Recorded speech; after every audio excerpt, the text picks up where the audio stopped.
Virtual আয়োজনে জমজমাট ঈদ পুনর্মিলনী উদযাপন করল মুনা ইস্ট জোন।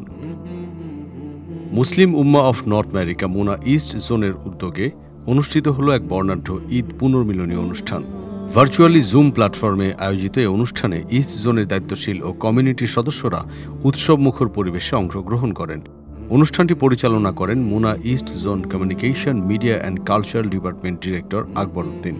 স্বাগত বক্তব্য রাখেন MUNA East Zone president Mahmudul Kader Tafadar. প্রধান অতিথি হিসেবে উপস্থিত ছিলেন MUNA National Justice and Human Dignity Department director Ziaul Islam Shamim. তিনি ঈদের তাৎপর্য ও মুসলিম উম্মার ঐক্যের গুরুত্ব নিয়ে অনুপ্রেরণামূলক বক্তব্য রাখেন। অনুষ্ঠানের বিশেষ আকর্ষণ ছিল ঈদ প্রমোশনাল ভিডিও প্রদর্শন, কবিতা আবৃত্তি, নাশিদ পরিবেশন ও শিশু শিল্পীদের পরিবেশনা। মুনা East zone secretary Humayun Kabir চৌধুরীর সমাপনী বক্তব্য এবং বিশেষ দোয়ার মাধ্যমে অনুষ্ঠানটি শেষ হয়।